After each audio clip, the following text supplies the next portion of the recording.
Here we go. Hey! Advice to live by. I feel out of place. Catch up. I don't even know what this is. Black Angus IPA from Breton Brewery. Local brewery here. Beautiful Cape Breton. The cups are also Breton Brewery. Yes. Hold on. Mute. There we go.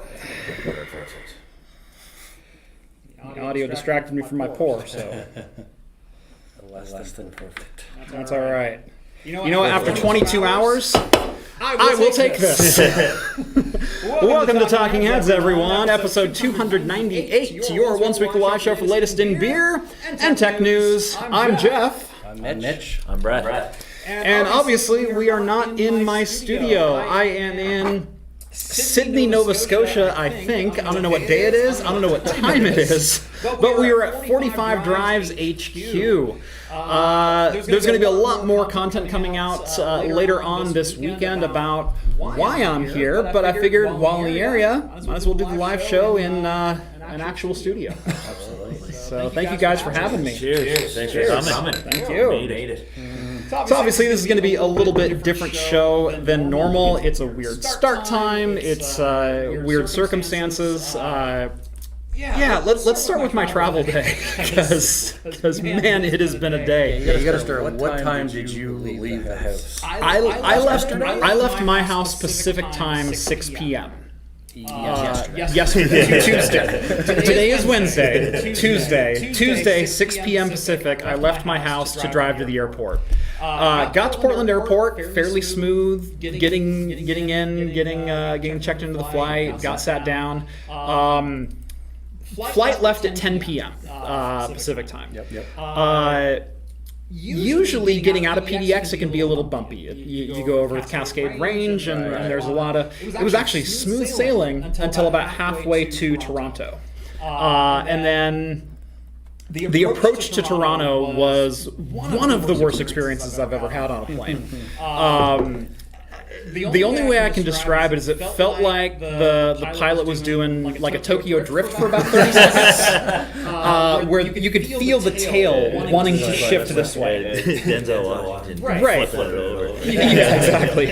And then we went weightless for legit 5 seconds. No way. We did a drop where it was just like lady in the front screaming her bloody mind out. Some people are saying echoing badly. We're going to work through some audio issues. I'm going to drop just a little bit here. We do have 2 mics set up because we've got 3 people here. Hopefully that'll even things out a little bit. But the audio might be what it is. I don't have NVIDIA Broadcast on my laptop here, unfortunately. But finally made it to Toronto at 5 o'clock local time. For Toronto, 5 a.m., which would be 2 a.m. my time.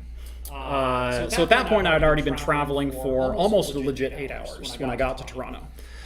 There was supposed to be a 5-hour layover and then a 2-hour flight. My plane boarded over an hour late. They got us onto the plane, onto the tarmac. We then waited on the tarmac for 2.5 hours. In the tube. Not moving, not doing anything. Sorry, do you want? I think they want to disable one mic. Should we disable one? Yeah, we can. I'll tell. Yep. There we go. Here, let's just do that, and let's see if that helps. We'll make it work. Yeah. So I'll sit here and make facial expressions. Right, exactly. Just do it. So hopefully that, one mic will probably be fine. Let's see if that works. We'll get some feedback here in just a second. The good feedback, not mic feedback.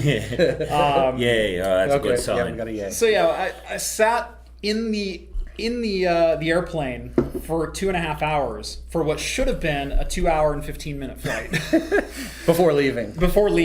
But then they go, there's a maintenance issue. There's this. There's that. Sorry, folks, we have to taxi back to the gate so they can fuel us up. We got to the tarmac and they forgot to put gas in the damn thing. Air Canada. Yeah, Air Canada. So Then we get to the gate. They bring over a fueling truck. They fuel us up, and then they say there's a mechanical issue. Everyone off. We have to get another plane. And we weren't sure if we were going to be completely scrubbed at that point. We were starting to look for contingency plans of how we can get here. Air Canada did get us another plane, did get us on. We left over 5 hours late. So my 5-hour layover ended up being almost 10 and a half hours long. Wow. And at this point, it is 8:12 here. That is 4 o'clock local time. That is 22 hours of travel. Yeah. And you're still going strong. And I'm still going strong. I had an hour's sleep on the first flight, and I slept almost the entirety of the second flight. So I call that 2 hours. Like to say that that's an outlier here, but we've been doing a bit of traveling this year as well, and it seems to be par for the course. Yeah. Don't fly into Air Canada's, Cape Breton. Air Canada's Air Canada in general. reputation does precede themselves. Yep. I am more than familiar with Air Canada and WestJet. Yeah, WestJet. Yeah.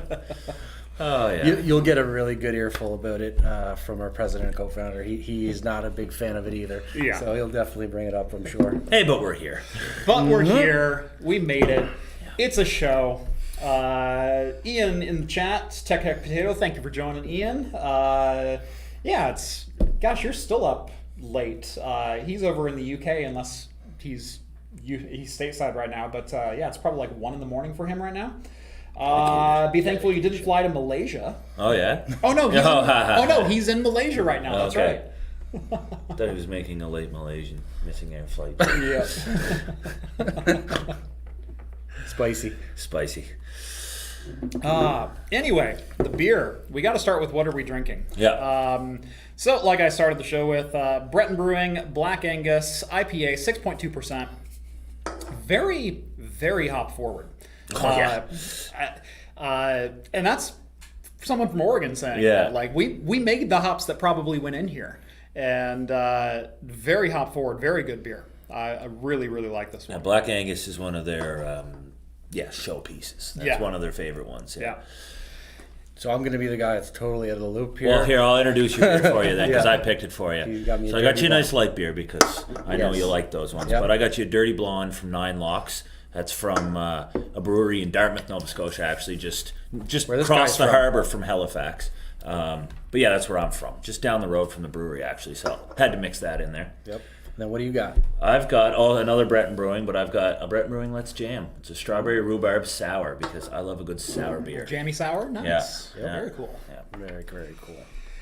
All right. Well, I did have a couple of things on the list. I don't have my notes up yet. Let me see if I can bring those up right now. So I was explaining the way the show goes. Obviously, we've got a couple news stories we'll talk about, and of course I'm logged out on the laptop, so I don't even have access to my notes. Why are you here? I think that's a pretty good place to start. Yeah. Why are you here? Let's start with why am I here? Yeah. 45 drives. Why am I here? Yeah. So we are doing our first ever creator summit. And I'm going to have to thank Ashley McDonald for this one because this was all her idea and a fantastic amount of planning from her. One of our coworkers, one of our coworkers. Some other people, lots of other people involved as well, but Ashley was definitely the brains behind this. And really what it was all, the idea around it was to bring a lot of creatives, great tech-minded people all together, both from the tech space in the YouTube sphere, as well as some of our industry partners. And everyone just kind of get in a room together and discuss some of the topics that have been on our mind and maybe some of the topics that we might have some blind spots for, we're not really familiar with, and have you guys come in and kind of enlighten us. Because really what we love to do is find out from the customer, the consumer, the people, what's best, right? If we got a bunch of engineers in the room developing our products and we're not going outward facing for it, we end up with something that no one wants. So you end up with some blinders big a lot of time. Yeah, absolutely. It's a tale as old as time. Yeah. And then it's going to kind of culminate with a big live stream on Saturday with everyone taking part in it. We're going to be doing it on our co-founder and president's yacht in Benyon. So that's going to be really, really cool. And there's going to be a public meet and greet here tomorrow as well. So we're going to bring in people from the public. They'll get to meet all you guys, maybe do a little tour and things like Friday. that. So. Meet and greet Friday. Sorry, Friday. Yeah. 2 days. I'm on different daytime here. Today was a long day. We're just but like you said, yeah. it's a very ambitious event we planned here, and we thank you and everyone else who came to join us, and we hope to do it again and again. But can't wait to see what the days bring. I can't wait to get started. So there is a banger list of people that are here, a lot of which all of you out there will recognize. There's Wendell from Level 1 Techs, there's Jeff Geerling, there's Techno Tim, there's Tom Lawrence from Lawrence Systems. Forgive me if I'm forgetting anyone. That would be all the tech creators. That's the creators. That's the creator list. We've got someone from Rocky Linux and someone from Dave from Rocky Linux, Alan from HD Store. HD Store. Exactly. Yep. And so there's some industry partners there. We've done a lot of work. We've been a primary sponsor of Rocky Linux since the CentOS the whole inception they of it. started up. So we're big fans and big friends of them, and we've been working with Alan at HD Store for a long time now. That's our partnership for hard drives through Seagate and everything like that. Yeah. So he's a wealth of knowledge. Yeah, both of them. I was talking a little bit to Alan on the flight over, and apparently he's been in the hard drive industry, not selling them, not doing, but on like the R&D side of things. Yes. 1979. I know. Blew my mind. On one of our calls, he held up a hard drive from like the 80s or 70s. I forget exactly when. And it was like this massive before time. Yeah, exactly. It was quite the interesting prototype. But also just like 45 Drives has a long history of working with YouTubers, tech YouTubers. We love doing that, and so it's just a great opportunity as well to finally meet all you guys in person and kind of come here and collaborate. So we're just excited all around. Hopefully we'll get lots of good content. And we're just kind of humbled that everyone wanted to come too. So right? it was awesome. Yeah, for sure. Yeah. Well, it's only 2,965 miles away from home. I think you had the longest travel of all of them. No, I think Dave is from Southern Cal. So SoCal? His might be a little bit corner further, to corner, but not by much. Yeah. Right. Well, because you guys are running from a hurricane right now, aren't you? Yeah. There's one topic too that I think we should definitely talk, because we touched on it a little bit, but the Rocky Linux being one of our partners. I don't know if anyone's been seeing the spicy stuff that's been going on LinkedIn and maybe some other platforms as well. But obviously the Red Hat and Rocky and really any RHEL rebuilds is really heating up the freeloaders. Open source freeloaders. Open source freeloaders. But it looks like Rocky and Alma Linux, I believe, Oracle and SUSE, Linux. Oracle are all kind of getting together and kind of fighting back against RHEL, which is really, really cool to see, because for a little while there it was like, what is going to happen? RHEL kind of pulled all those RPMs, our source RPMs, but it's really, really cool to see everyone kind of pull together from that world. No, I know Geerling has done quite a bit of content talking about that whole thing. I wouldn't quite consider myself a freeloader. I'm definitely not a programmer. I'm not a contributor, but I love educating people about it. Absolutely. I was talking to some people on the flight over. A lot of what I did over a 10 to 15 year career was, if you can walk into a dentist's office or a lawyer's office or a real estate, some small medium business that is 10 to 50 employees, and you look around the room and you go, that's a Cisco 6800. How's that wireless G treating you these days? Yeah. And then you go, and how much are you paying on licensing for that? And then you look at their server stack. Oh, really? You've got VMware. How's that working for you? We spent as a team so much time converting people off of license buy-in. You bought the hardware once, but then you're licensing for the same cost 8-10 years later with this outdated hardware. One of our big pitches used to be, hey, tell you what, you give me 6 months of your licensing fees. We will get you all new hardware and we will get you off the license. That's all we need. Because we will break your chains. That's a really great pitch. I like that. Yeah. So you're doing the Lord's work then. Exactly. We're doing the Lord's work then. The open source Lord's work, yes. No one ever got fired for buying Cisco, but man, I made a lot of business ripping it out of places.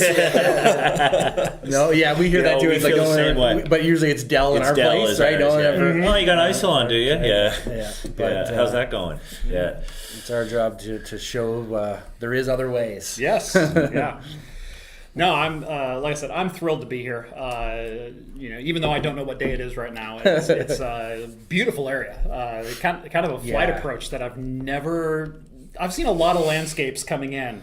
This one was different. Yep. Cape Breton is very unique. Yeah, absolutely. Well, just wait, you haven't seen much yet. Once we get on the boat, especially see the other Labrador parts Lakes. of the island, it's it's nice. Yeah. That's actually something that, a lot of people that are familiar with us probably have no idea that, we're on this little East Coast island in Cape Breton. A lot of you probably didn't know. There's a 4th time zone. Yeah.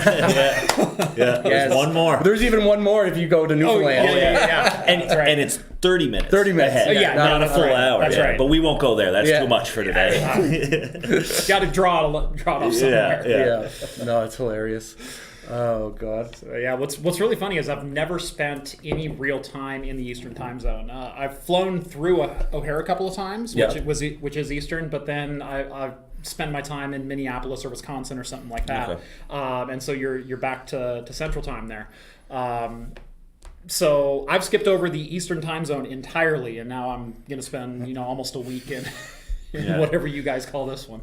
Yeah, we spent some time. True East time zone. Yeah, exactly. The true real East. one. I like that. Yeah, What do you call it that? Yeah. No, we spent some time in London and Amsterdam earlier this year, and I was thinking, it's like 4 hours in the difference, and I just couldn't imagine an additional 4 hours if we lived on the West Coast. Like, it was big enough of a difference trying to are people even awake right now? That kind of stuff. So, but So Ian Cuttress wants to know if there's any chance 45 Drives wants to work with him. I mean, yeah. The answer is we built the business by saying yes. Yes, exactly. Without any context. So Sure, we can help. So that's Dr. Ian Cuttress, formerly of a Nantech, now Tech Potato. Oh, absolutely. Yes, that yes, guy. yeah. That guy. Heck yeah. All right. And he wants to reassure he's not a freeloader. He's reassuringly expensive. Oh, okay. Well, Yeah, we love freeloaders though, just to be clear. But if you are very expensive, then that's good too. Yes. We love all. But yeah, I guess some of the topics too we could touch on that we're really going to hit during this summit. So we have a few that are the big kind of themes. Mm-hmm. So the first one is what we say clustering for the masses or clustering for everyone. Mm-hmm. And the concept beyond that or behind that really goes down to, traditionally clustering has been out of reach for a lot of people. They see it as this big enterprise offering where you have to spend 5-10x to get that high availability and that reliability. And that's something that we have been diligently trying to change. And 45 Drives is able to, in many cases, right, for the performance needs, hit and sell a Ceph cluster for very, very close to what you would spend on a single server within 10% of the price. And then it just opens up a whole other world. Don't know how much you know about Ceph specifically, but you'll spend a lot of time over the next couple of days. Well, Proxmox, you do a lot of Proxmox and SNAP stuff. So that's a big one is talking about that. Do you want to touch on the next one? What's the next one? We want to talk NVMe? Yeah, let's talk about NVMe. Yeah. Well, not a new topic. NVMe been around for a while, but it is a new topic here. Do I get to take a Stornado home with me? Not home with you, but yes. You can take an IOU ticket of one, and we'll send it to you after. Yeah. Okay. But yes, that's exactly where we're going with that. So we've got our 3rd generation of our Stornado product coming out, and it is fully NVMe capable. I've been talking to Ashley about this for almost a year now. Going when can I get Yeah, no, we spent a lot of time doing the engineering work of the thermal performance, the electrical PCB design, and everything. It is one of the more ambitious of the products we've developing built. The firmware. But the way without getting too into it right now, the modularity of we wanted to build the backplanes because we want to use them in other machines further into our home lab line and other places like that in our hybrid servers. So a lot of work when the first product that's going to come out is a 32 bay NVMe screaming fast machine. And that's about what I was that's just about what I was going to ask was let's explain what the Stornado is for people who don't know. Awesome. It's an all NVMe storage solution. I didn't know how many bays it had, so 32 bays. 32 baby. 32 all X4 PCIe 4. X2. Okay. X2. Yeah. X2 to get that density. We went there. Right. That's right. Yeah. So they're X2, PCI 4. NVMe and U.3, which is still Gen 3 by 4 speeds. You got the same correct. bandwidth. Just you got it. full You X, got right? it. You absolutely got it. Thank you for that. And then the good old UBM, which is the really cool secret sauce. Yeah, UBM. It's this specification that has been authored and pushed by Broadcom. We've always worked with them, and they've got good quality HBA cards through their LSI lines. Yeah. And so we've adopted this UBM specification. And what's really cool about the UBM is you can try mode. You can use any type of drive in the slots. Now, you could buy an NVMe server and plug SATA in it. Well, if you have to, you have to. But the cool part is... Especially when you got 32 bays, Especially when you got 32 bays, you never know what's going to happen. The point is about being open and working. But what we love about this UBM and what we want to do that is we're going to eventually start to adapt everything to that, because then it's just a flexible set of universal tools that just addresses everything the same way. Yeah. So... really, really excited to see that come out. Yeah. So just to be clear, you did say the Stornado is a 32-bay NVMe machine, and we still are selling our 32-bay, currently offering right now our SATA SSD machine. Yeah. Still blazingly fast, but a good budget flash compared to our budget, fast NVMe that's coming out. Yeah. So, exactly. So the 2U Stornado, which is kind of our redesign that came out, what was it, 6 months ago, a year ago now? Time a year. So fast No, around it's been a year. Yeah. So we've had the flash machine for a while, 3 years or so, but we've always had it in the 4U. So we shrunk that down in the 2U. We have a nice little push and pop mechanism to fire drives out, and so you don't have to caddyless. We hate caddies. We don't like caddies, especially when you have that many drives. You gotta screw them all in. So not SSD, but just a little anecdote, and I have to tell context around a story. I can't get right to a point, but we hated caddies. We've always hated caddies. That was clear. We went and did an install for a customer a couple years ago, and this thing was, I don't know, about 17 petabytes raw, and something like that. It's 17, 18 servers. It took us 7 hours just to shuck and install all the drives without caddies. Exactly. I've done some rollouts on some storage stacks before that are 80, 120 drives, and you're literally paying an intern minimum wage to spend 6 hours shucking drives into machines. It's a nightmare. So that's as we're gonna fight tooth and nail to keep caddies out of machines. I can't say all of them don't have it. Some of our smaller bay units do use caddies, but and it's always good. I'm not done yet. I'm not done yet. But so that's another big one too. And then a couple more. The other one is Snap Shield. Have you had talks with us at all about that? Very briefly. So where that really comes in is we look at security and IT security and things like that. And 45 Drives, we're not a data we're not a security company, right? We don't do IT security. We are a data company. Long flight. Exactly. But what we do see is we do have some responsibility. Everyone has some responsibility in keeping your IT infrastructure safe, right? So we looked at what can 45 Drives do to make this a little safer, and that's where we came up with Snap Shield.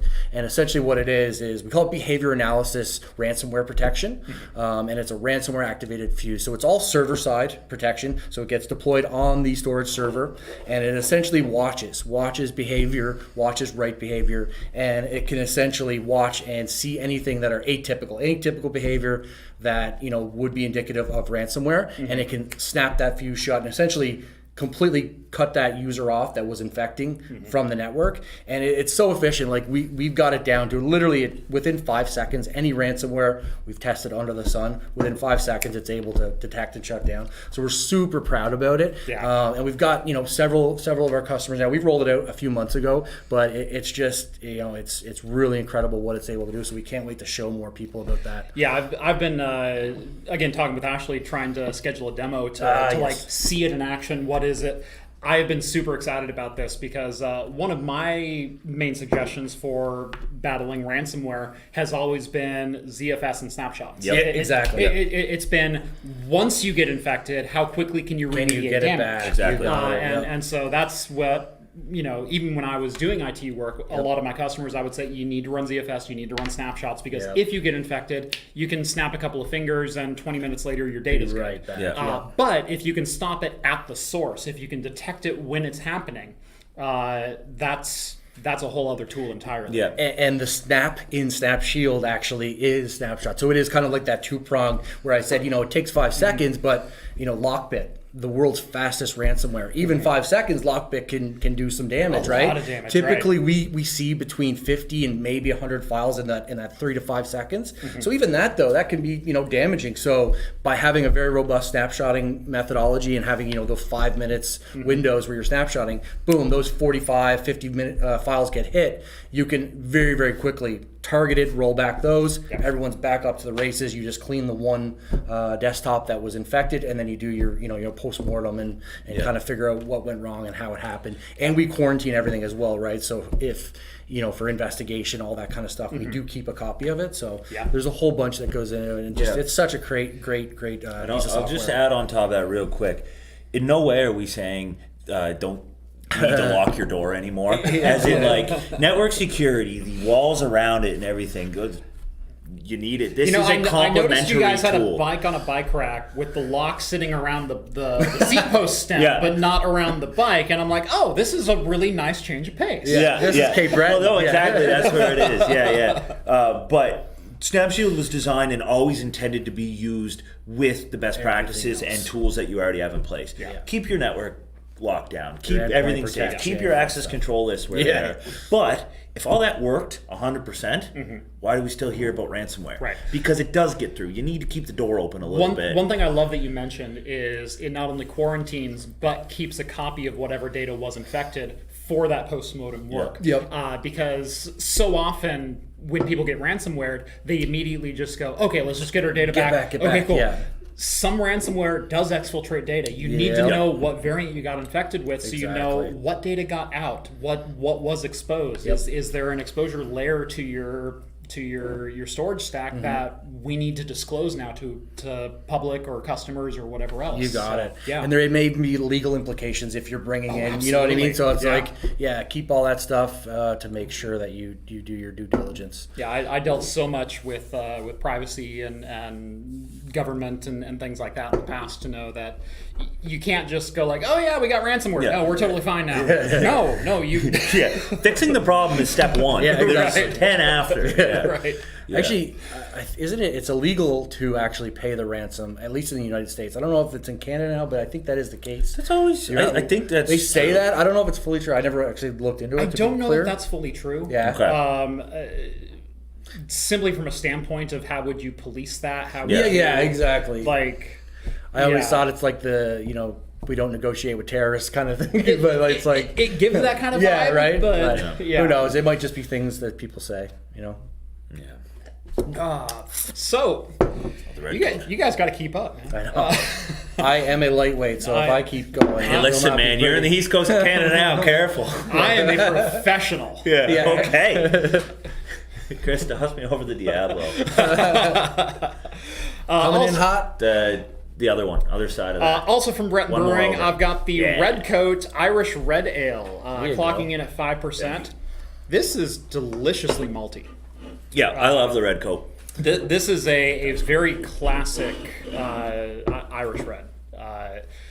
Obviously, my taste buds and my brain haven't quite caught up with where my body physically is right now, so you'll excuse me if my beer reviews are a little shorter than usual. But no, this is great. Awesome. This is exactly what I needed after 22 hours of travel. Well, that's it. So when you guys landed, Ashley texted me and said, they're landed, Jeff's coming right to the office. Get the beer ready. Yes. And I sent a picture back with one port already. I was like, yeah, I'm on it. Yeah. He walked out of the studio door to greet me. I still have my bags in my hand. He's got a half full pint, and I'm like, what the hell is this? Hey, I told you, man. You said keep up. Yeah. That was pretty cool. So that one has actually lime and jalapeno. Jalapeno. All right, Ricky. Yeah. This is, Diablo Mexican lager, hint of lime and jalapeno. Nice. It's from Good Robot Breweries, another Nova Scotian brewery down on the mainland, not far from Halifax as well, too. So we're drinking a bunch of local beer. Nice. Beers. Listen to me.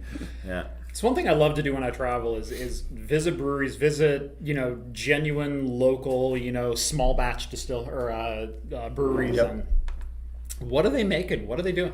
This is good stuff. I mean, seems to be really popular. It's really exploded over the last few years, for sure, 10 years or so. Well, down in the States too, like they got that first. Like everything up here in Canada, we get the trends a little later.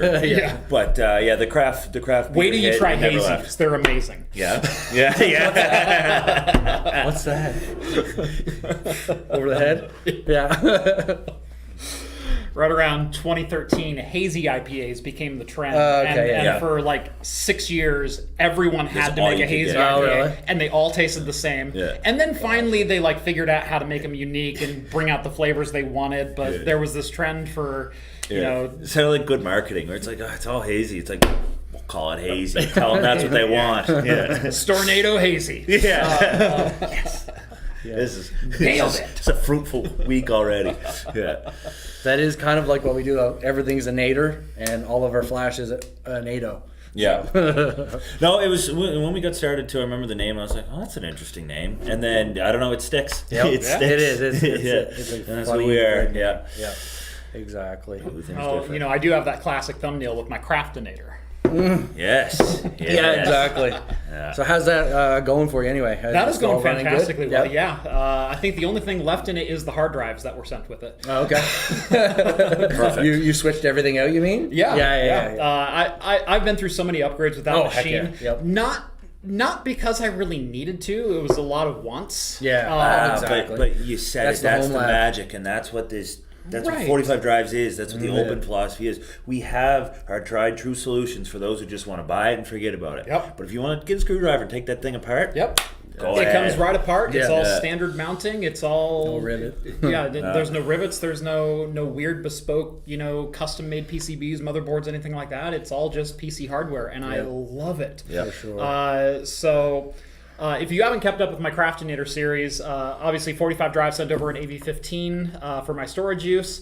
I upgraded the storage, immediately maxed out that thing with all 15 drives. As you should. For a while, I was running 1.4 terabytes of RAM in it. Nice. Wow, there you go. I Is took it a Proxmox server? Or? it was a Proxmox Okay. server, and I was taking advantage of Intel's Optane DIMMs. Oh, heck yeah. And Yep, so yep. some of their 512 gig 6, I had a Yep. pair of 512 gig 6 in there with another 384 of actual DDR4. There you go.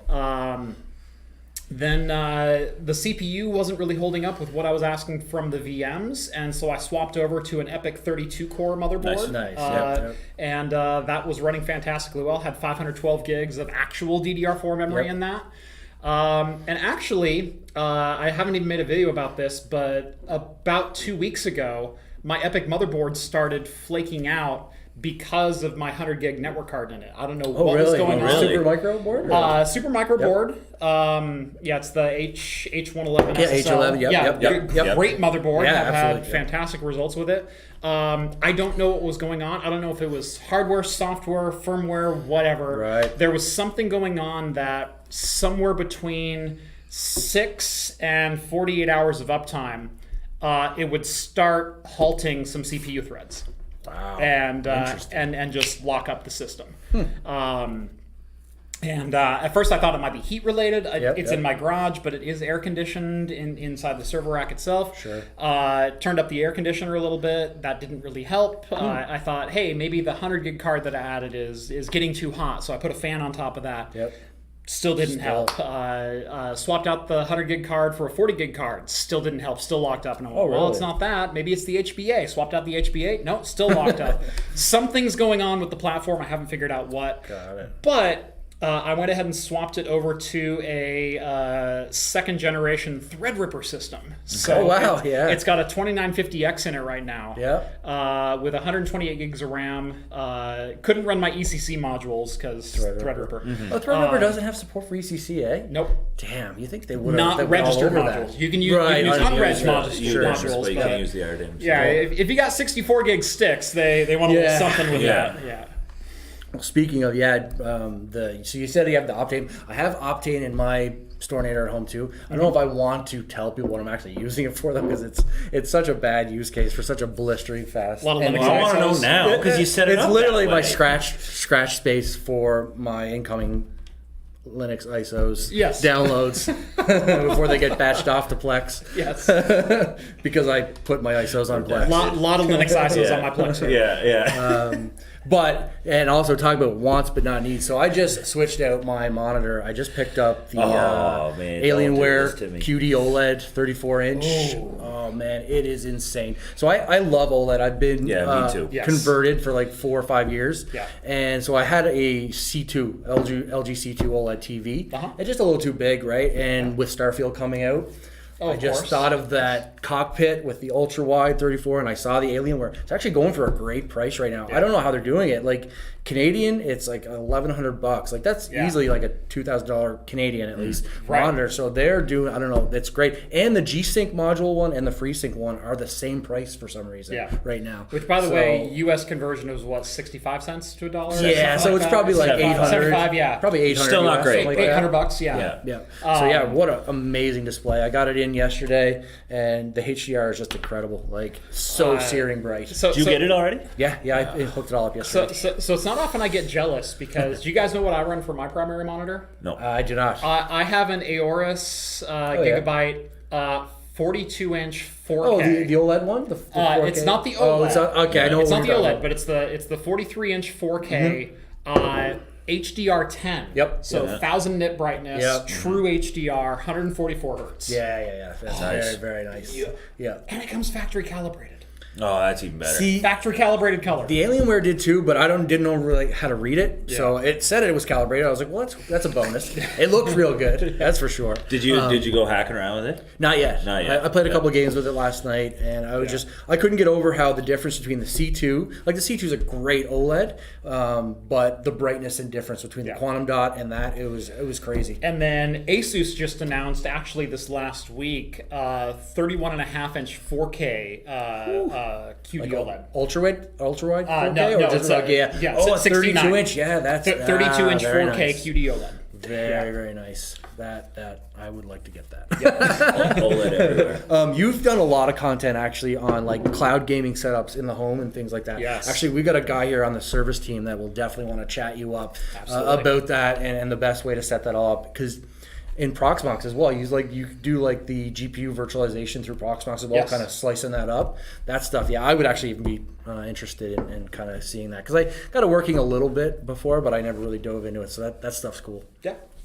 We got a super chat from Alvin. Thank you very much, Alvin. $5. Happy to catch a stream and lovely to meet y'all at 45. Spent the day at work and signed up for information system classes. I got into Northwestern. Oh, awesome. Congratulations. Cheers. Cheers. That's freaking awesome. Yep. Very, very cool. I've been kind of become known as the GPU. Yeah, I know. Yes, you have. Do something with it that you're not supposed to do, guru. Yeah. Taking the non. Right. I actually did have a conversation with NVIDIA recently, and NVIDIA directly, that they were like, you know what? Do we like that you hacked the drivers? No. Did you show us a use case for why that might be a good thing? Right.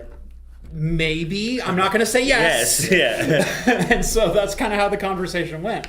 But they went, let's get you talking not only with the GeForce team but with the Grid team. Do we have a blind spot with the Grid team? Are we missing something that we could be taking advantage of here? And so I'm hoping something comes of that, and it wasn't just blowing smoke up my. Because sometimes that happens too.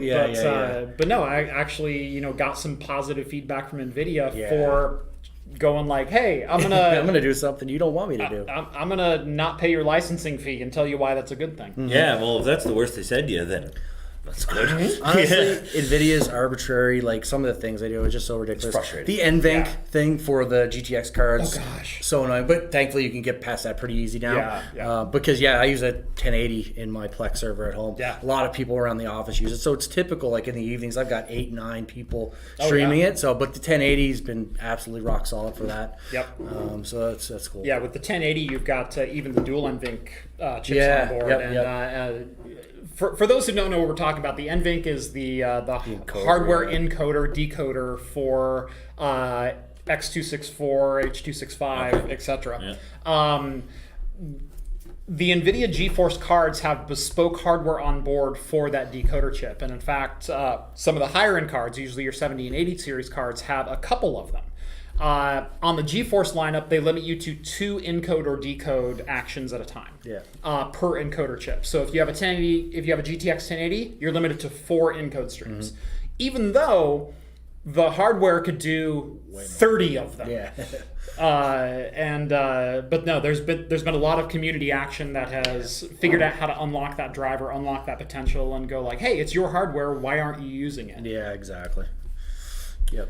Very, very cool. But yeah, I guess Gamescom's going on right now too, so there's been pretty cool stuff going on with that. Yeah. I know NVIDIA had a couple announcements there with DLSS 3.5 and things like that, so this looks pretty cool. I have an email in my inbox from NVIDIA to check out. It's all the slides that they introduced at Gamescom because they went, hey, do you want to be part of the press release and part of the pre-media meetup? And I went, I'm literally going to be on a plane, so that's probably what I'm going to read tonight after the show. Very, very cool. Yeah, if you could stay up after this show, I don't know, I gotta say, bravo. I am a professional. Well, the show must go on. Yeah, that's right. And there's nothing like a good air travel adrenaline rush that just kicks in, and then it goes and goes until you fall off the cliff. And then it's like, all right, I gotta go to bed. Like I said, being weightless, doing some impromptu astronaut training on the way into Toronto. Something. What was really funny is it happened like 4 minutes before landing. Like it was just like. So you're sleeping? I was trying to nod off and everything else, and seatbelt light comes on. It's like, okay, buckle up. No warning at all. No, like, oh, we might experience some little bit of turbulence. Right. Yeah. Oh no. There was nothing, and then because you're an airline and you don't want to ever acknowledge something, the captain's sitting at the front and you got the stewardess, thank you so much for flying. That was a great one. And I went, that was a fun one, wasn't it? And he goes, That's hilarious. You're here. Yeah. That's right. Awesome. What more do you want from me? Oh my. Let's see, what else do we got in the chat? Envy Inc. Has AV1 encoding now too. Yes, as of 3,000 and 4,000 series cards has AV1, and we're starting to see rollouts for a lot of supported software. I know Plex recently got an update for AV1 encoding. YouTube? YouTube also recently unlocked AV1 encoding. I still don't trust them on it because last time they said it was working, they desynced audio on 4 of my uploads and never fixed it. So their HDR is still a mess, isn't it? HDR is still a mess. Yeah, their 8K uploads are still a mess. Oh, yeah. I'm still giving them good old H.264. It's like, it's good enough. Have you worked at all with the enhanced bitrate 1080p at all? Like, what's that all about? I've been noticing it on more videos. Yeah, you get the enhanced. I haven't uploaded anything that I've encoded for that purpose. I just started to notice it. If there's one person I would point out to really do a deep dive into that, it'd be Adam Epos Fox. Oh yeah, heck yeah. I watch him all the time. Really good friend of mine. Cool. If someone's got an answer for what it is, how it works, why it works, and should you use it, he's your guy. Cool. Yeah, he posts a lot of. He gets everything. It seems like every handheld, every mini PC. Yep. Yeah, that guy is a busy man.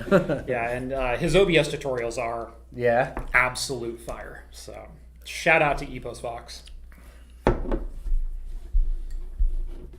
He doesn't drink beer, but he can drink a mean Sunkist soda. Oh, hell yeah. That's my bad. I was thinking of ETA Prime. Yes, but Epos Fox too. Yes, I very much watch a lot of his the Sunkiss was the thing that unlocked it for you? No, it just played back in my head. Epos would be so flattered if he goes, oh, you were confusing me for someone else? No, Sunkist soda. Oh, Adam, yes! That's fantastic. There's one more subject. I don't know if I can ask it yet, but I'm going to go ahead and ask it. Obviously, 45 Drives has been wanting to get into home lab stuff. Yes. I know we're going to talk about it this weekend. Is there anything we can say publicly today about where we're at? What do you have to say? Absolutely. Yes. All right. So, it started on 45 Drive started with... like I said earlier, I can't answer a question without a little bit of context.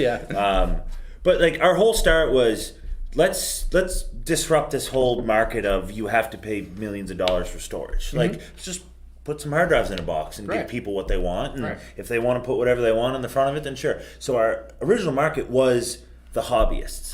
And where the hobbyists are, the home lab. So we call the home lab, but it's more than the home lab. It's small business. Yes. Where do professionals go home and toy with stuff? They don't do it with their production machines. They go home and they play with it in their home labs. So the home lab isn't a place where it's like, oh, it's a fun, like, no, it's some serious work gets done in the home lab, and then it ports its way out into the boring enterprise. So that was always who we were at our roots. It was wanting to just enable people and learn more about what exactly we had, like, or if there was a good idea here or anything like that. Was so we engaged with these hobbyists, these home labbers, and people who wanted to just buy a box that didn't cost too much money and they could do whatever they wanted to it. Right, and didn't have proprietary lockdown for firmware, backplanes, or anything else. You want to put HP. One of the very first videos we did with Linus Sebastian years ago with Linus Tech Tips, we were doing a whole thing and he goes, I really want to put FreeNAS on this thing. Can I do that? And I went, oh, dude, whatever gets us a good video here, let's do it. Right? So that was always our kind of ethos at the beginning of the beginning of who we were. And then as we grew, we built in and we grew this big enterprise business, big, strong, fast, 45 drives.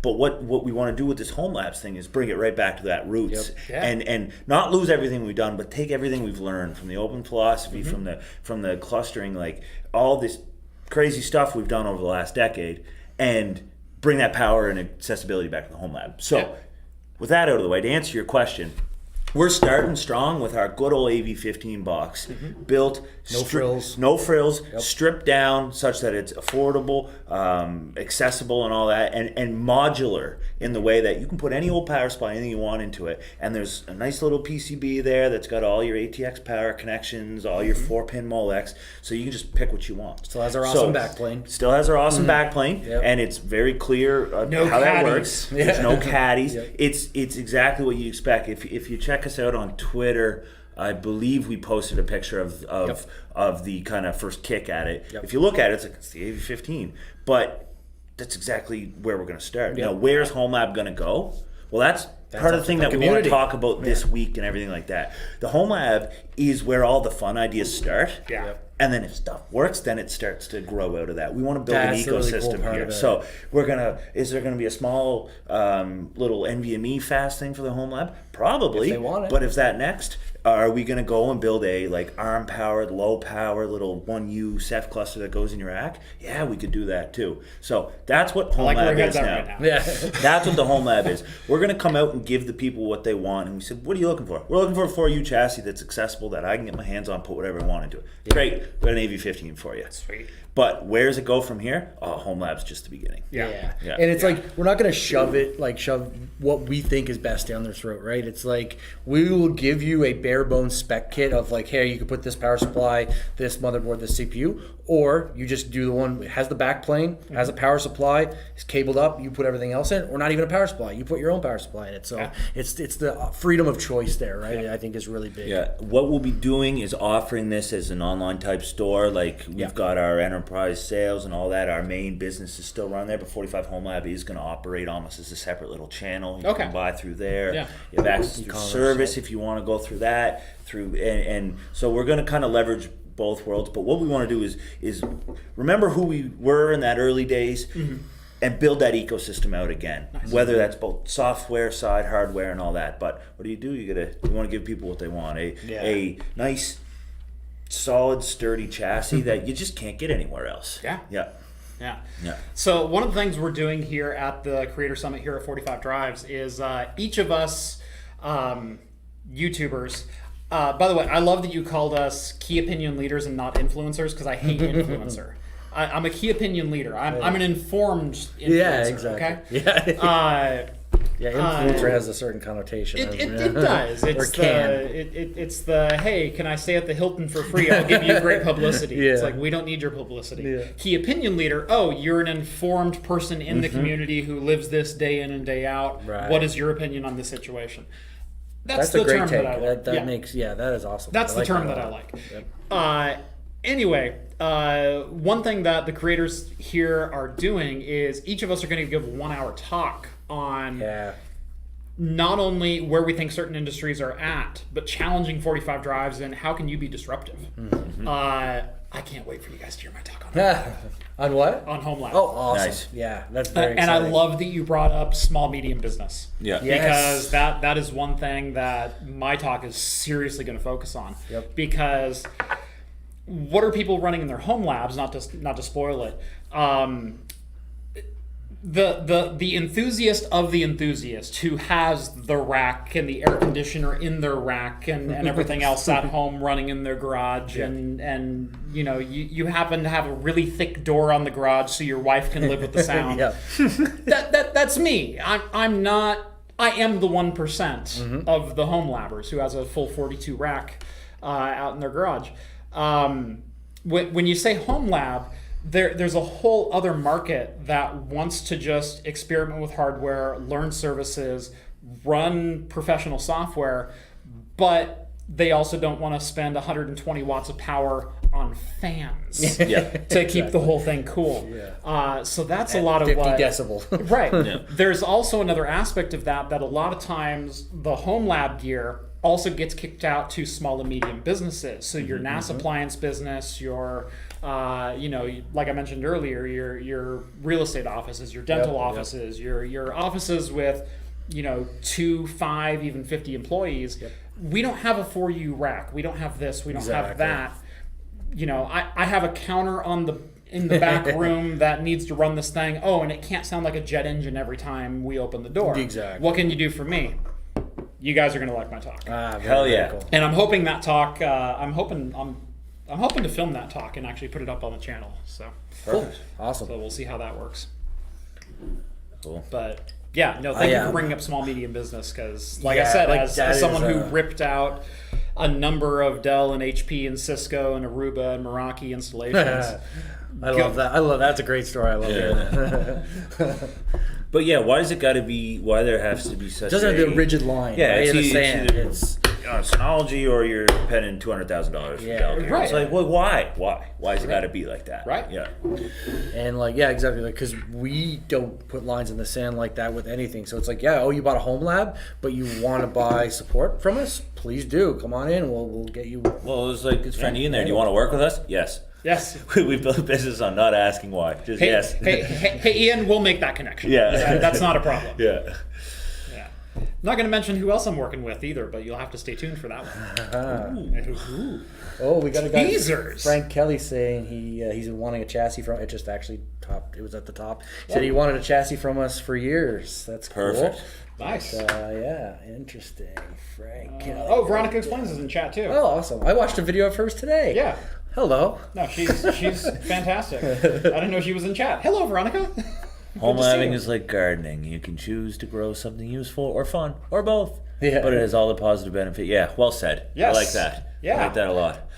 And it's gardening is good for mental health. Well, home labbing for me is good for my mental health. It really is. I mean, as long as I do go home and work on the problems of the day earlier, so I can work on the things I want to learn about, not some crazy obscure Ceph bug that popped up earlier in the day that I have to now go home and because my brain won't forget about it. Yes. You guys also mentioned Linus like meekly asking hey, can I install FreeNAS on this? Yeah, go for it. So you guys sent me the Storinator AV15, and my plan from the very beginning was to rip it apart and put all new guts into it and everything else, upgrade it to the absolute extreme because I love doing stuff like that. But the unboxing video, I went, oh, this is really cool. And then, let's check out Rocky Linux. Let's check out your dashboard and everything. That's really cute. Proxmox. Yeah, exactly. And you can totally do that. And that's, I love... Even we do that. Right. We love Proxmox. We do that. Yeah. I love the open source mentality about that. We'd like you to use our product. We'd like you to use things but at the same time, we don't really have any monetary gain from if you want to use Rocky or if you don't. We like Rocky because we like Rocky. And whatnot. But Proxmox is fine. TrueNAS is fine. Especially because we have such a talented service team here that it almost we don't really care, right? If you want to go put FreeNAS, TrueNAS, you come in for support, we got you. You want to put Proxmox, we got you. You know what I mean? So we do prefer if you stay in Linux. I mean, exactly. We absolutely prefer. Put Hyper-V on it. Houston is Hyper-V. Hyper-V. No. So definitely not ESXi. Listen, we'll plug your storage. So I'm running a Storinator 45, and I've got Windows storage spaces installed. No! Hey man, I still respect you for that. That's okay. He says in front of his face. Hey man, that's okay. That's okay. You'll come around. Everyone's got to start somewhere. Yeah. But yeah, that's you hit it right there. Where we want it for those who just say, no, you guys tell me what I want. Yeah, we've got something for you. For those who go, oh great, I want a little bit of A, a little bit of B, and I want to go crazy on the rest of it. You're like, yeah, let's do it. Yep. Green chimes in the $5. Any interest in a chassis focused on VFIO and cooling for GPUs? That is definitely an interesting one because a lot of times storage servers and GPU servers don't really mix. Yep. A lot of heat. And even from a business perspective, I can't tell you guys, I want you guys to go this direction. Yeah. Because that's just stupid. It's not your core market. Sure. But that being said, if you have a chassis that happens to fit a GPU, yeah, why not? Hey, I've got a 1080, like I said, in mine at home. Right. So nothing's stopping you from it. Right. That being said, we're not huge fans of hyperconverged here.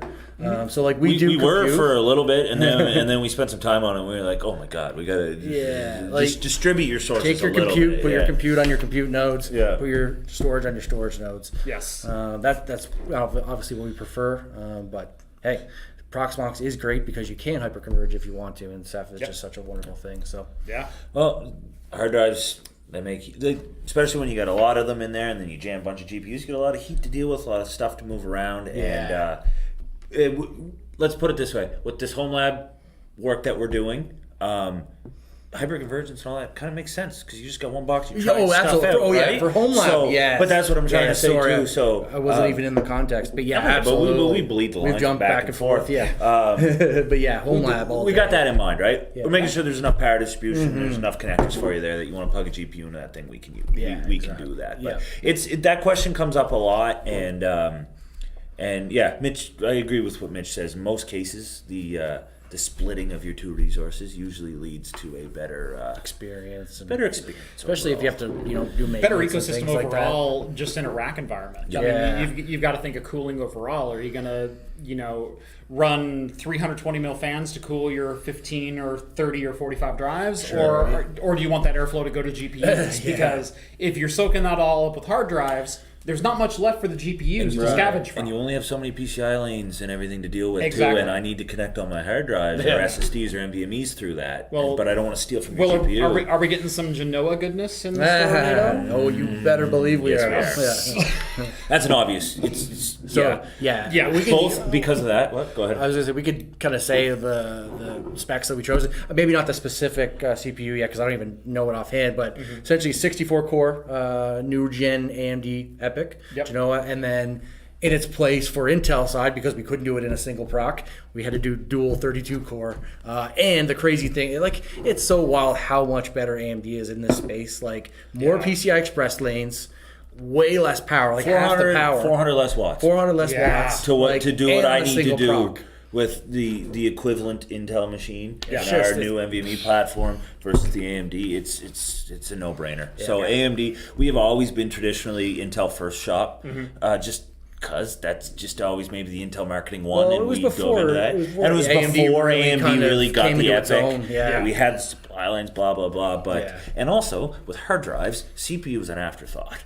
You know what I mean? There's more bottlenecks that you got to deal with than what CPU put in there. Right, exactly. Once we dove into the NVMe world, it's like, we got a whole new game here, man. We need to do this. So AMD will be the default option for our fast machines. Yeah. But the dual 32 core, it's just wild how much more efficient AMD is in that space. I've been an Intel, for my home PC, I've been an Intel fanboy for so long. And I'm on the 12900K right now, but I'm definitely going to go to AMD for my next CPU. Yeah. So I run two PCs in my office, and call me spoiled if you want. I have a 5950X and a 13900K. Nice. Those are my two PCs. Nice. And I do equal work on both of them. My 15950X is currently running my streaming PC, but that's also where I sit day to day. I write my scripts, I film my videos. That's the PC that runs the business. And then I also have my editing PC, which runs the 13900K and an RTX 3090. Nice. And they're both amazing platforms for what they absolutely. are. The 3D cache is really cool too. Oh god, yeah. When you talk about the server side of things, though, I really think Intel is a little bit behind the ball on where CPU tech needs to be going in relation to new servers, specifically around PCI Express lanes. And this is totally reflected in their consumer lineup as well. You get 24 lanes or even 16 lanes for a consumer CPU. That's not enough. It's not enough anymore. Not these days. Not anywhere close. Right. With so many NVMe's, right? You start dropping, like I have 4 NVMe's in my system. No, 3. Sorry, 3. Yeah. I used to have 4, but it's just like it's not enough. Right. And the 4090 Who buys sucks up SATA 16 drives anymore lanes. if they've got M.2s? Exactly. Yeah. But yeah, no, it's totally reflected in their consumer platform and actually amplified by their consumer platform because, 13900K has 24 PCI Express lanes. Well, cool. I've got 4 and 4 for my M.2 slots. I've got an X16 for my graphics card. Guess what? That leaves 0 for chipset. That leaves 0 for any other potential expansion. Do you want 10 gig networking? Screw it. You got a 2.5 gig if you're really lucky for if it's on the motherboard. Do you want a 1X card for this? Do you want a video capture card? No, sorry. No, good luck. You might as well buy Sapphire Rapids, with everything. It's like, and at that point, you're paying 3 times as much for 1/3 the CPU cores. Just to get PCI Express lanes. Yeah, exactly. It's actually crazy when you look at over the last 5-6 years what AMD has done. They pretty much killed the HEDT platform outright by having all these cores and just having such an amazing platform there. It's like X299 was just like a drop in the pan and it was just gone. It was just so pointless, right? So. That hurts my heart to hear out loud. I know. Well, I ran a 7800X for a while, so I was on X299. Yeah, no, I change out my platform very regularly, almost every year. So. Yeah, no, my streaming PC for a long time was a 7840. X299. But no, I started having problems with it because I was running so many different PCI Express lanes with it. I have a Blackmagic Decklink 4K capture card. It's got 4 4K HDMI inputs. And I use them all because I've got 2 cameras in studio. I've got game capture that I need to grab off of video cards and things like that. And it's like, okay, I want that and I want 10 gig networking. Oh, sorry. Too bad. We're out of space. Sad. Yeah, exactly. Yeah. I saw a couple questions there about UK as well. Does 45 drives ship to UK? Absolutely, we do. We ship anywhere. You'd be surprised some of the places we've shipped servers to. Yes, we have a presence. I mean, obviously, North America is our largest. Second largest is Europe, but we have servers literally everywhere in the world. Oh, I saw that one. That's a crazy man right there. Synology is a Docker container inside Unraid VM, inside Proxmox. This is Cosworth. He's a problem child. Among the Discord. I can tell. Among the Discord. Reminds me of Bailey, the way he writes messages in there. I don't know if he's serious or not. You question both his seriousness and his sanity all at once. Right. No, he lives less than an hour from me, and he's a regularly known troublemaker. The cool thing about 45 drives is you can run whatever you want. So if you want to try it. If you want to buy the hardware, you can run Synology inside of a Docker, inside of a VM, inside of Proxmox. And then tell us about it. We'll be like, why? Right. We'll add it to the forum. If you want to do it, here's one guy stupid enough to do it. Stupid enough, brave enough, crazy enough, whatever you want to use. Whatever you want to call it. He's a masochist. Here's to the crazy ones. All right, third and probably final beer for the night until I get some food into me. Also from Breton Brewing, Crazy Angus. So this is the double IPA version of the Black Angus. This one, much more traditional IPA. Much more, a little bit less focus on some of the vegetal notes that I got off the Black Angus. This one, this is going to be very esoteric in my analysis. So there's a brewery near me called Block 15. It's in Corvallis, Oregon. It's a town kind of like Sydney, where it's like, there's the airport, 3 planes come through a day. Yeah. About that size. It's a little college town. But they make an amazing beer called Sticky Hands. And if you want to know what a Northwest IPA should taste like, Sticky Hands. This reminds me a lot of Sticky Hands. It reminds me of that resiny, vegetal, grassy, no punches pulled, hit you right in the mouth with whatever hop profile it's got. Like that's what that beer is. This one, even at a higher ABV, is a little bit more subdued, and I like it. It's I'm impressed. Three beers in, I'm very impressed with Breton Brewing so far. Good. So they'll be happy This to hear one that. tastes like beer. Yeah, but Not the discerning. I know you're being kind of funny, but that's really what they're shooting for with that one. Yeah. It's really just trying to be as normal of a beer for the non-crafty light ones beer. as you can. Gotcha. Yeah.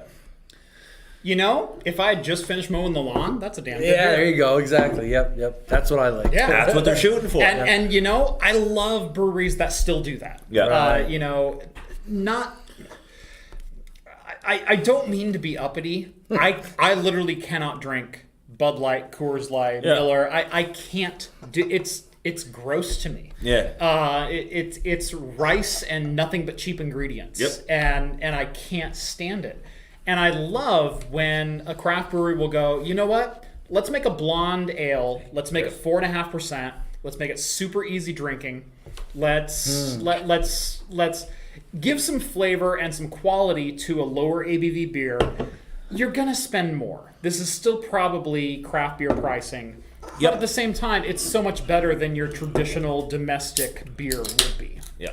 And I love that. Because they know their market. Yeah.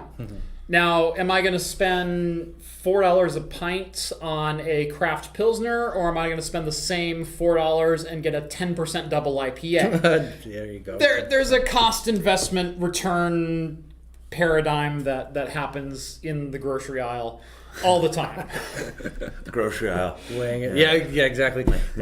Can't buy liquor in grocery stores. Really? Oh yeah. Oh yeah, no, They've got there the is government run. So it's the NSLC here. Yeah. Okay. That's the only Nova place Scotia you can get Liquor booze. Commission. That's funny. Yeah. So in Oregon, We do. in Oregon, we feel kind of under the thumb as well because we can only buy beer in grocery stores or non-distilled spirits under 20%. So if you have a liqueur like your Baileys or your Kahlua or something like that, we can get that in store so long as it's lower than 19.9. Right. Oh, So okay. like 40. Yeah. But there's no Jack Daniels on Walmart shelves or anything like that. We also can't buy beer if it's over 20%. That has to go through state-run liquor and beer stores. There's beer that's over 20%. Oh, gotcha. Oh wow. That's wild. I can show you the world. Well, thank God that wasn't one of them. Yeah. I picked that for you, Mitch. The one thing we may have on you, I don't actually know what Oregon is like, but in our NSLC we can also buy marijuana in there as well. Oh, yeah, no, we were the second state to legalize. Oh, there you go. Okay, so we even got you on. Colorado got the... Yes, I know Colorado. Yeah, Okay, so you guys- Colorado got the headlines. We were like, we want to be Colorado. Nice. And so, yeah. It almost takes the interest out of it. It's like, oh, it's legal now. It's okay, cool. Then, okay. Yeah. That's good, I guess. Cool. I have to go to the little boy's room. I will be right back. Please do so. Cool. Yeah, no, I am so looking forward to this week. I mean, it's only going to be 2 days and then like two more days of hanging out. But getting a brain trust together like Jeff Geerling, like Wendell, it's so good. I know. It's fun. And then there's Tim. Tim's all right. We love you, Tim. We love you, Tim. Exactly. But, yeah, no, exactly. So we've worked Well, you and I have never actually got to talk before today. Right. But so that's. I've watched some of your stuff. I'm sure you've watched some of my stuff. I have some of your watch stuff. Right. Yeah. But yeah, Tom Lawrence, Wendell. I've talked to Wendell a couple times. Jeff Geerling. We've done some cool projects together. Mm-hmm. Same with Techno Tim. I haven't met Tim yet, so I'm really looking forward to that. So anyway. Excited, I mentioned earlier, but we were also just kind of really humble that everyone wanted to come too. We were like, hey, we're having a creator summit. You guys want to come? Yeah. We're like, yeah, come on up. Let's do it. Yeah. So, it's too bad Tom Lawrence hurt himself, so he couldn't come in person. Yeah, but Tom Lawrence decided to go boots over ankles on a motorcycle, and hey man, he lives life dangerously. That's right. Yeah, he's got long hair, man. He's a bad boy. That's right. I mean, I've got dirt bikes and whatnot, and but you know, Tom. I was talking to him a couple weeks ago, and he goes, "Man, this was kind of like a wake up call because the people he normally rides with are all out with injuries. Oh yeah. And the reason he was riding alone that day was because the 3 friends he normally rides with are also out with broken bones, and then he flipped over his handlebars and broke his collarbone. Oh. So he's like, okay, maybe this is like a sign. Yeah. Oh, Tom. Should turn on that Dyson fan that's nice and quiet. I shouldn't turn on. Maybe the AC might be a little. I think you just ran too fast to the bathroom, man. Maybe, buddy. And Tom chimes in and says, no, I do dumb things on motorcycles. Good. Oh, Tom's here. Never changed, Tom. Hey, Tom. Never changed, Tom. I don't know if you saw the video that I posted or we posted this week, but I wished you well in it. That's sweet. Yeah. Hartford Whalers. Yep. Yeah, Yeah, so he broke a collarbone and a couple of ribs, and as someone who broken ribs, man. Yeah, I broke ribs. I did these 3 down on the. Oh, yeah. That's a tough. Talk to me 6 months later. I'll think about showing up. Yeah, exactly. So yeah, get better, Tom. Yeah. He'll be here remotely. That'll be really cool. So he'll be here remotely for a talk, and he's joining the live stream. And he will be on the live stream. Hey, Tom, your flight didn't get delayed. Yeah. You're the only one. Yeah. Right. So my flight from Toronto to Sydney got delayed. Over 5 hours. Again, I'm a professional. I know, right? You've got a way better bladder. What is this? Yeah. Anyway, so my flight got delayed 5 hours.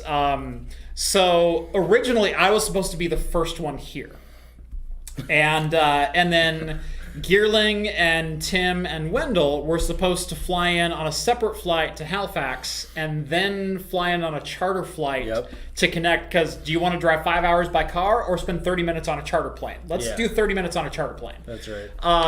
We were never supposed to meet each other at Toronto.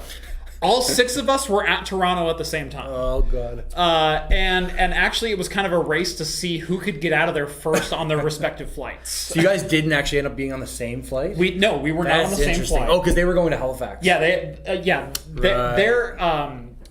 Geerling, Wendell, and Tim. I know Geerling and Wendell had 4 planes to catch today. That they had to go from St. Louis to Chicago, from Chicago to Minneapolis, Minneapolis to Toronto, or Chicago to Toronto, Toronto to Halifax, and Halifax up. Gotcha. And they were fine until they got to Toronto. I think Geerling said Canada. They were like 10 minutes late leaving Chicago or something like that. But it's Chicago. It's just what they do. But Geerling also had to spend like an hour on the tarmac, kind of like I did. But since I was 5 hours late, I was there at the same time that Geerling and Tim, and I actually ran into Tim in the Toronto airport today. Yeah, it's very frustrating when you're literally in the plane, ready to go on the tarmac, and you're just waiting.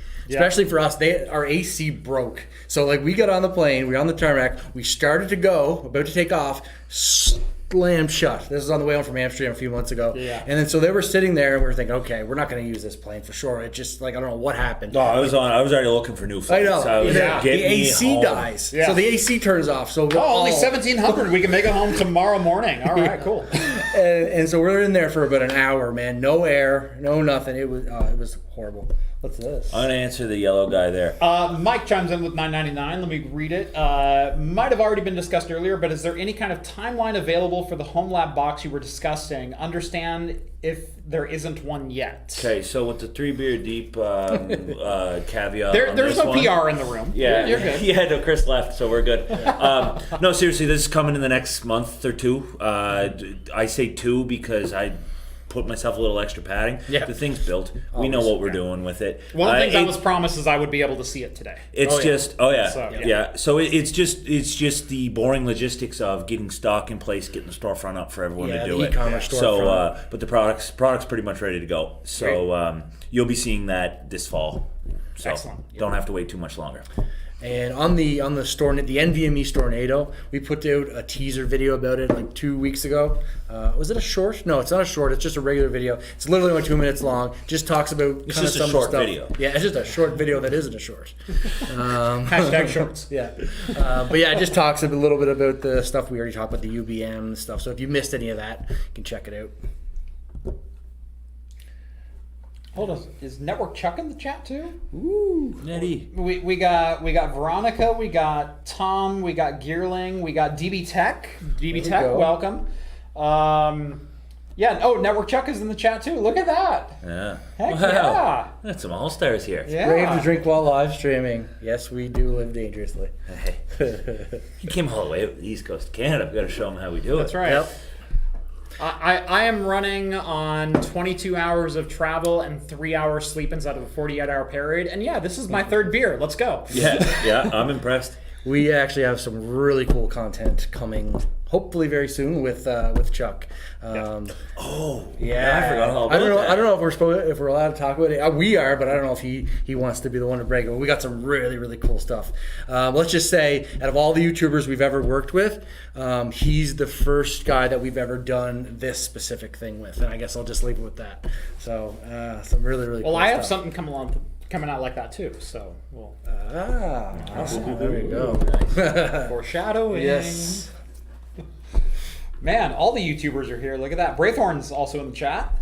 Excellent. Good to see you, Braithorn. I think I saw a member notification up earlier for you too as well. Yep, there he is. Braithorn, new member. Sweet. No, all my regulars are here. All the YouTubers are here. Awesome.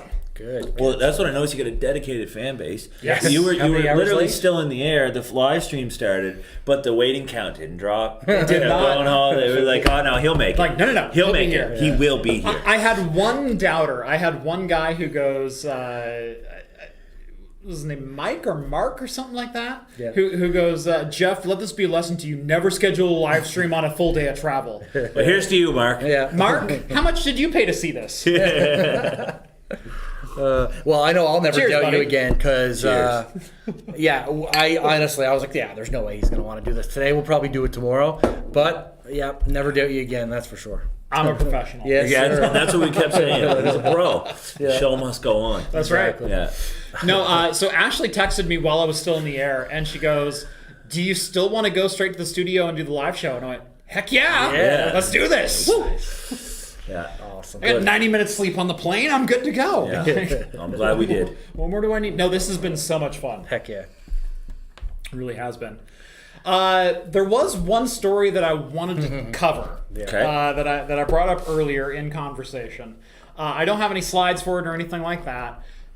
But as we are all open source minded, Yep. we're also probably a lot of anti-firmware tampering measure protection Draconian thing, DRMs. draconian DRM meddling. Freeloaders. Freeloaders, right? We're freeloaders. Yeah. Oh gosh, what's the RDR? Oh, de novo. Denuvo? Yeah. Denuvo recently announced a new product available for Switch developers, where they are going to be developing DRM solutions to prevent emulation of Switch titles. And as Denuvo states in their announcement, you protect your PC titles from day one from those filthy pirates. PC pirates. But all of your Switch releases can be emulated on day one, which, by the way, high praise to the Ryzen X and the Yuzu team for being able to emulate all these titles on day one. Why aren't you protecting those as well? So many things to say about that. One, it's, I think hold me back. Hold me back. I think that barn door has been left open a long, long time ago. But yeah, it's so mind-boggling. By the way, Mitch and Brett at 45 Drives. I just want to make sure these are official statements. Yeah. Right. But yeah, it is just... Chris going, oh God. Such a... oh God. Yeah. We don't do it. No one should do it. It's bad. Yes. Yeah. Hey, I much prefer buying a Switch game and playing it emulated than I do playing it on a Switch. And that's just it. I agree 100% with Gabe Newell, what he's always said and what he stood by. It's piracy isn't a problem with, people being criminals. It's an availability problem, right? Yes. And so you look at the Switch and you look at, okay, well, why would people possibly be emulating the Switch so much? The thing is so old and so outdated and so underpowered that people don't want to play the games on the Switch anymore. They want to play. Let me define what the Switch is for those who don't know. It's running on a Tegra K1. That is Kepler. Yeah. That is NVIDIA 600 series GPU, mobile GPU. Version at that. Mobile GPU, cut down mobile GPU made for phones. Kepler K1. Yeah. What is it, 600 gigaflops or something? It's like less than a teraflop. It's pathetic is what it is. Yeah. It's but you hit the nail on the head. Piracy is not an issue of, I don't want to pay for this. Yeah, I feel like I should get something for free. Exactly. It's an availability and a platform issue. You know what? Rockstar, had you released Red Dead Redemption for the PC instead of porting it to the Switch and the PS4, maybe I wouldn't have to pirate it. Whoa, you're just coming right out there. Yeah, because I've already paid for it on the Xbox 360. Three times, probably. I've paid for it multiple times. How many times have you guys bought Skyrim? Oh, be honest. I'm not going to answer. GTA 5 is one another. GTA 5. Yeah. I've bought GTA 5 at least legitimately 5 times. GTA 5, yeah. Same. I had GTA 5 released for the 360, released for the Xbox One, and released for the PC. And I bought it twice for the PC because the first time I bought it, I got it on GTA, their launcher. The Rockstar and then when it came out on Steam, I was like, oh, they must not need the GTA or the Rockstar launcher anymore, and bought it there, only to find out that no, that launcher's still there. No, Valve all of a sudden introduced third-party launchers, all Ubisoft and Origin and all that. That's kind of on me, but not even gaming related. You see it with streaming television and movies. Oh make it easier. I always sailed the seas, right? Yep. And then Netflix came around, and all the streaming came up, and I went, you know what? This is more convenient. I'm in. And well, it isn't anymore. Hello, old friend. That old meme. Yeah. Put on the pirate hat. And, my most recent recollection of going to the Seven Seas strictly out of spite was actually I wanted to watch the IT Crowd. Oh yeah. And it was on a couple streaming sites for a little while, but they were region locked. I couldn't watch it in the US. Right. And I'm like, well, that's crap. Yep. Well, maybe I'll just VPN to BBC. Yep. Oh, sorry, we detected your VPN. We're not going to allow you access. Well, maybe I'll buy it on this platform. Oh, sorry, the DVDs are like $70 each for each season. It's like, I'm not paying $70 for 6 episodes per season. Yeah. That's ridiculous. You know what? I'm just going to sell the Seven Seas. Yeah. It turns out it's available on iTunes. But it's still available for like $3 an episode or something like that. Yeah, so. But it's a show that I've watched so many dozens of times and whatnot, and I wanted to have a physical copy of it. I wanted to legitimately buy it, but there was no outlet to legitimately buy it from. Piracy is an availability issue. I would pay for Red Dead Redemption on the PC if you released it on the PC. Exactly. Flat out. 100%. And then so like even looking at the Switch, I think it's just kind of a joke at this point. How old is the Switch? What, like 7 years? 2017, 6 years, going on 7 almost, It's I don't know what's up with Nintendo. It's funny because they seem to be the most piracy like I don't know what the word would be, but like they seem to be against it so much and try to fight it so much. But they're always the console that gets cracked first, very quickly, like across the board. They just constantly. I think it's because number one, they have such an anti-piracy stance. Yeah. And so to hackers of the world unite, it's like it's a target. beacon of like come who get can me. crack it first. Right. Number two, they do have a number of exclusive titles. Yeah. So that they produce so much. First quality, first party, like quality stuff. I don't deny that, but like you said, I own a Switch. I own 3 Switches in my family. I happily buy cartridges on day one release. I bought Tears of the Kingdom on day one release. Guess what? I also emulated it on day one because I wanted it to run at 60 FPS, 4K, or 1080p, right? Yeah. And I have no qualms about that, no guilt about that, because according to the DMCA and according to a lot of other copyright acts, transferring media, what is the actual wording for that? It is format transfer or time transfer. Right. Are legal uses of copyright bypass. And so you can back up your own media. You can run something on another console as long as you bought a license to run it on the console and you own that physical thing. Yep. Fully agree. So yeah, it's pretty ridiculous. Denuvo coming to the Switch. It's like they're trying to do everything they can to get the worst image possible. It really is.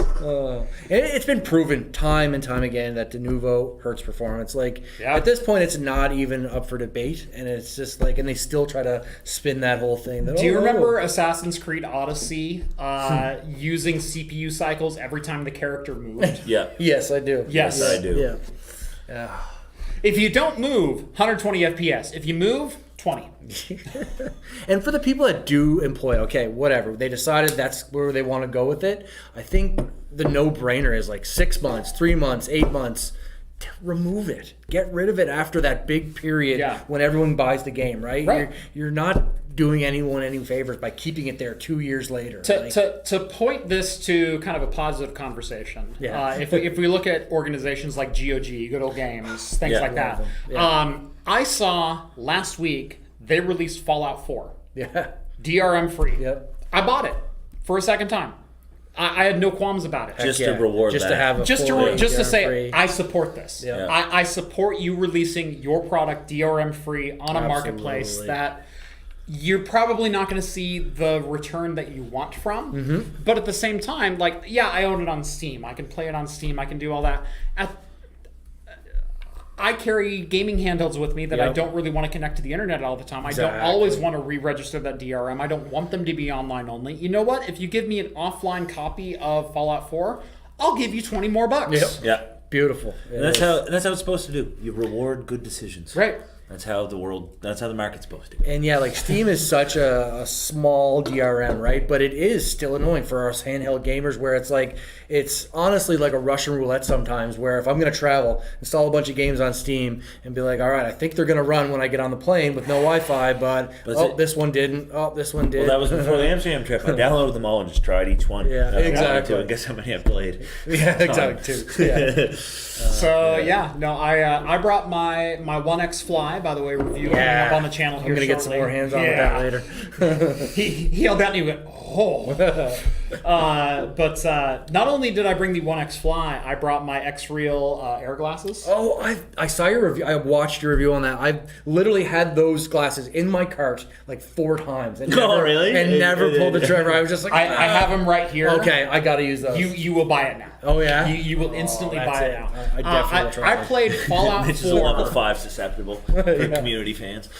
I played Fallout 4 on my 1X Fly at 1080p, 60 FPS. In the glasses for 2.5 hours. That's so cool. On the flight from PDX to Toronto. Yeah. And it was so good. I bet. Yeah, that's bliss. Just lay back in the chair and just have it in your hands. You've got literally like an 80-inch screen in front of you. Okay, I can't wait to try them. That's very cool. Yeah. Awesome. I'll make sure you get He's going to be sitting in his office in 2 weeks with those. And you don't even know what you just did. What are you doing? I'm totally working. Yeah, man. I'm facing problems, man. It's like the big eyes on the glasses when you're sleeping. Chris, eyes on. Yeah. Did they rebrand or something? They have a new name. It was Nreal Yep. for a while, and there was some copyright confusion. Okay. And so they rebranded to Xreal. Got it. Okay, yeah, I knew there was something going on there. Yeah. It's because of Unreal, the game engine. Oh, shit. Oh. Okay. Yeah. Interesting. Epic. Yes. They came after them? They came after him. They came after him and said, "You're too close. You're too confusing within a similar space." Yeah. All right. That'll do it. Yeah. And so they went, "We could fight it. We would probably win because we're hardware. They're Versus software. software, We're not game engine. They are." Yep. But at the same time, it's like, Xreal sounds cool. Xreal's pretty Yeah. cool. Yeah, I like that. So, Nice. all right. Well, we've been going for about 90 minutes now, and I'm really hungry, so I think this is a great time to call it. All right. Absolutely. Brett, Mitch, Chris, Ashley,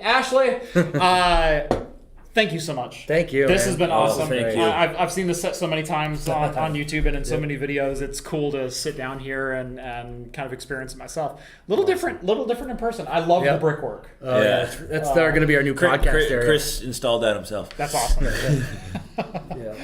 But no, this has been totally cool. Thank you guys so much for joining me. It's 9:35 local time. Yep. It's only 5 o'clock for me. So Yeah, it's yeah, like, whatever. Yeah. But thanks for staying up late. Thanks for being on the show. Happy to. This has been a lot of fun. Anything good of the order before we go? Like, what do you guys want to get out of this week? Out of like having this brain trust of people here on site? For me personally, I'm just number one, super like starstruck and excited to meet everyone that I watch literally every day. So that's going to be really cool. And number two is just to be able to get a whole new perspective on things, right? Maybe see, like I said earlier, blind spot, some things that I hadn't even considered. That's going to be huge too. And then the live stream is going to be really fun. I can't wait to have everyone together and just We will be kinda live streaming. I think it's Saturday morning. It's like 10 a.m. or time is noon it? or something like that. I think it's around noon. What time? 1 p.m. Eastern? 1 p.m. Eastern, so 10 a.m. Pacific time. Perfect time to spend a Saturday morning cracking up with a beer with the rest of us. Yes. Perfect. Yep. So, Yeah, so everything Mitch said, and just can't wait for you guys to see everything Experience around 45 here, drives, experience and hear all the insight from everyone. So I've been thank on you the for ground coming. for literally less than 2 hours. It's been great so far. I can't wait to see more. So Awesome. Thank you guys so much, again. man. It's been great. Awesome. Perfect. Anyway, thank you all so much for watching episode 298 here on Talking Heads. Would have been really cool if this was 300 in such a cool space. Yep. But anyway, make sure to like this do video. two more, I guess, before you go. That's right. Sorry to interrupt. Make sure to like this video, subscribe to Craft Computing if you haven't done so already. You can find 45 Drives at 45 Drives on basically every social media platform in existence. That's Brett, that's Mitch, I'm Jeff. And as always, I'll see you next week, so long as my flight hasn't been delayed on the way home. It will. Yeah. It will. Probably. Thanks, Air Canada.